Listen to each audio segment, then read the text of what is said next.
Hello friend, अनु के साथ हिंदी में आप सभी का स्वागत है। आज हम बात करेंगे भारतीय काव्यशास्त्र के। भारतीय काव्यशास्त्र में कुछ आचार्य हैं, उनका समय, उनके ग्रंथ पोस्ट दी जाती हैं। भरत मुनि 2वीं शती के हैं।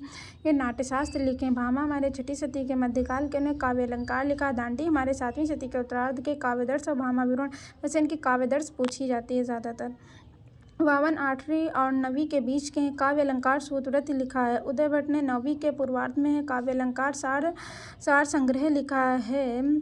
काव्य अलंकार और उदट हमारे 9वीं के आरंभ में। काव्य अलंकार आनंदवर्धन 9वीं शताब्दी के मध्यभाग। ध्वन्यालोक लिखा है। राजशेखर 9वीं और 10वीं काव्य मीमांसा लिखा है। भट्ट लौलट 9वीं शताब्दी का आरंभ है। नाट्यशास्त्र का टीका लिखा है। भट्ट तोत ने 10वीं के हैं। काव्य कौतुक लिखा है। धनंजय 10वीं के। दस रूपक लिखा है। कुंतक हमारा 10वीं और 11वीं के शती के हैं। विक्रोत जीवितम लिखा है।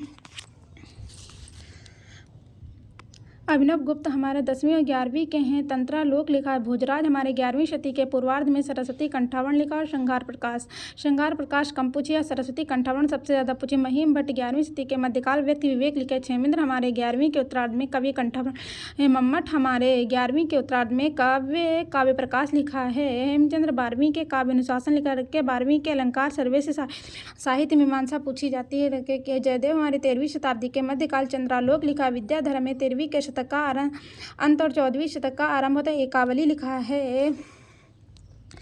विश्वनाथ हमारे 14वीं शताब्दी के साहित्य दर्पण लिखे हैं। पंडित रात जगन्नाथ 17वीं शताब्दी के रसगंगाधर लिखे हैं। और विश्वेश्वर पंडित 18वीं शताब्दी अलंकार कौस्तुभ लिखा है। ये हमारे काव्यशास्त्र हैं। भारतीय काव्यशास्त्र के कुछ आचार्य उनके ग्रंथ थे।